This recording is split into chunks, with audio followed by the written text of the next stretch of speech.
Here we're going to be looking at a quick review of the Pythagorean Theorem. The Pythagorean Theorem, remember, deals with our right triangles, where we have a right triangle here, where our legs are A and B and the hypotenuse is C. We're going to take and have A squared plus our B squared is going to equal C squared. Using this information, we can determine whether or not these are actually right triangles by labeling these things as A, B, and C. It doesn't matter which one you call A or B. The important one to make sure you label correctly is C. C has to be the largest piece of our triangle. So I'm going to go through now and run them through. I'm going to do 6 squared plus 8 squared, and that has to equal 9 squared. Well, 6 times 6 gives me 36. 8 times 8 is 64, and 9 times 9 is 81.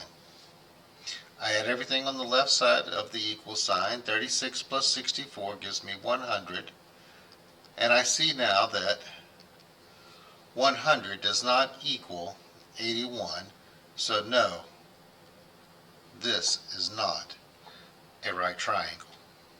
You can do that with each of these problems here, going through with numbers 2, 3, 4, 5, and 6. Remember, the important thing to label correctly is the longest piece has to be C.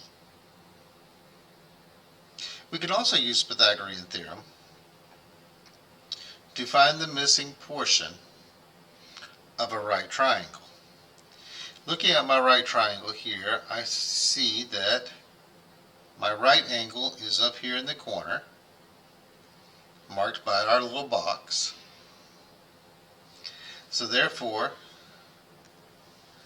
this is my A, my B, and C is missing.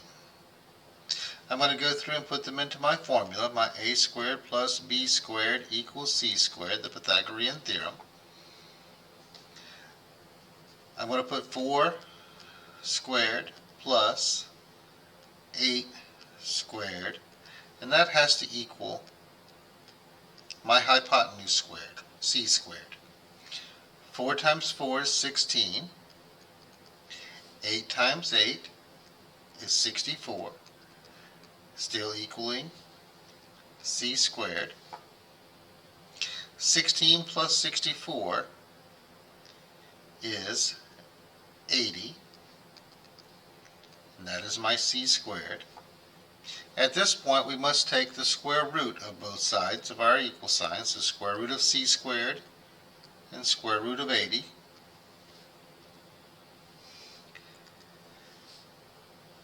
If we put this in simplest radical form, we would simplify square root of 80. Square root of 80 would be 16 times 5, which would be 4 times the square root of 5. But our instructions up here tell us, hey, we need this to the nearest tenth. So I could take my square root of 80 and put it in my calculator. And when I put it in my calculator, I see that the square root of 80 is approximately 8.9. And that would be our final answer. You're going to go through and do the same thing for each of these. Each of these has C missing. C is missing all the way up through number 12. We're missing the hypotenuse on all of these until we get to number 15. When we get to number 15, we have A missing, or B, depending on which one you want to choose. But we do have C. Remember, the formula is A squared plus B squared is equal to C squared. So I'm going to say that A is missing. And here I'm going to do 3.6 to the second power squared. And then I'm going to do 7.4 to the second power. At this point you can get your calculator. 3.6 squared is 12.96. My A squared is just hanging out in front. Then I'm going to do 7.4 squared, which is 54 and 76 hundredths, so 54.76. At this point we need to subtract 12.96 from both sides.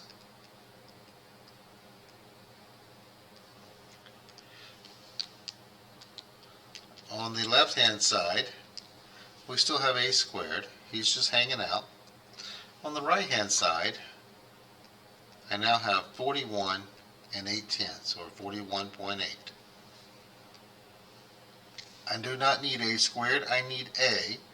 So I'm going to take the square root of both sides.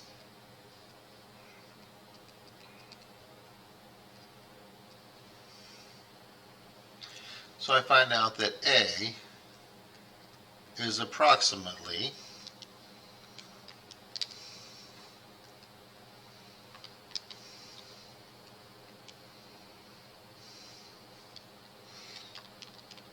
'Into your calculator and you get that it's approximately 6 5/10, or 6.5.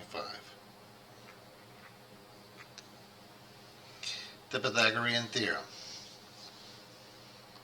Have fun.